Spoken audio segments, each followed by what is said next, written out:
बकासूरला इतक्या वेळा हारताना कधी पाहिलं नाही. बकासूरचा वेग कमी झाला आहे का? नेमका विषय काय?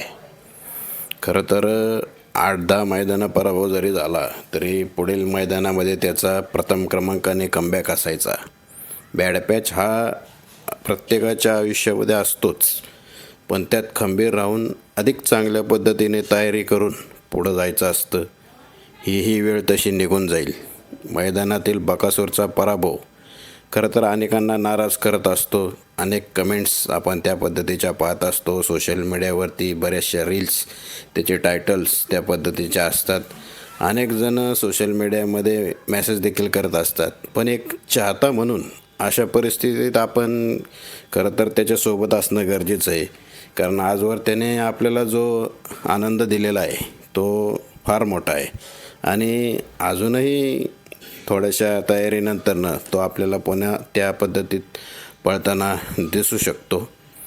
कारण आपण त्याला अनेकदा नवीन जुन्या नंदींसोबत कुठल्याही खांदी पळून जिंकताना पाहिलेलं आहे. पण हल्ली होणारा पराभव खरंच चिंतन करण्यासारखा वाटतो.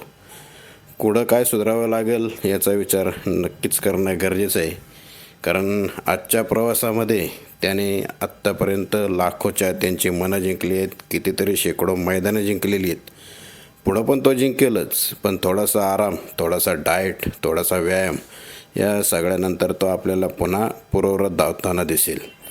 पावसाळ्यात शक्यतो कॅल्शियम लेवल मेंटेन करणं फार गरजेचं असतं.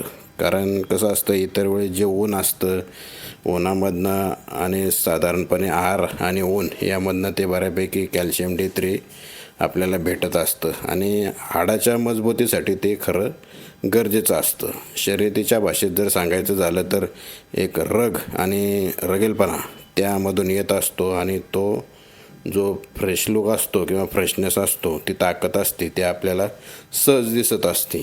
त्यामुळं या सगळ्या गोष्टींचा अभ्यास करून सोल्युशन निघेलच, पण येत्या काळात आपल्याला तो नक्कीच चांगल्या पद्धतीत पळताना दिसेल. आणि 13 ऑगस्ट रोजी मोहिलशेठ धुमाळ यांचा वाढदिवस आहे आणि त्यावेळेस भिर ही शॉर्ट फिल्म प्रदर्शित होणार आहे. तर बैलगाडा शर्यत बकासूर आणि यावरील मुद्द्यांवरती आधारित ती आहे. यामध्ये बकासूर आणि त्याची टीम देखील असणार आहे.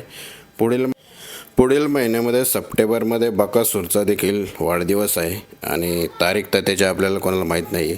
पण ही जी शॉर्ट फिल्म आहे याचं जे शूटिंग आहे ते पुणे, चाले, गोठवडे अशा जवळपासच्या भागामध्ये झालेलं आहे. त्यात बकासूरचे फेरे वगैरे, शर्यत वगैरे या सगळ्या पद्धतीचा समावेश असणार आहे. आणि बकासूरचा सुरुवातीचा जो प्रवास आहे तो यामधून आपल्याला सर्वांना पाहायला मिळणार आहे. त्यामुळे ती नक्की पहा. पराभव हा काही एका कारणामुळे होत नसतो. वेळ परिस्थितीनुसार बऱ्याच गोष्टी त्यासाठी कारणीभूत असतात. कुठं साथ कमी पडते, कुठं तास कमी पडतं, कुठं कड येते, हे अशी कुठं ड्रायव्हिंग, असे बऱ्याच प्रकारचा प्रॉब्लेम्स असतात. कधी मैदानामधली एखादी फाटी देखील त्या पद्धतीची असते की ज्यावरून हवं तसं स्पीड कुठल्याच गाडीला लागत नसतो. असो, या खेळात जेव्हा पायरा, ड्रायव्हिंग आणि या पूर्ण सिस्टममधील त्यांच्या टीमचा ताळमेळ जेव्हा चांगला जुळत असतो त्यावेळेस ती गाडी विजय होताना दिसत असते. आणि जिथं बकासूरचा पराभव होत असतो तिथं कुठल्या तरी एखाद्या नवीन नंदीचा उदय होत असतो आणि तो उजेडात येत असतो. असो, पुढील काळामध्ये बकासूर आपल्याला नक्कीच स्ट्रॉंग कमबॅक करताना पाहायला मिळेल. त्याच्यावरील त्याचं असणारं आपलं सर्वांचं प्रेम हे कायमच राहणार आहे आणि ते तसंच असावं.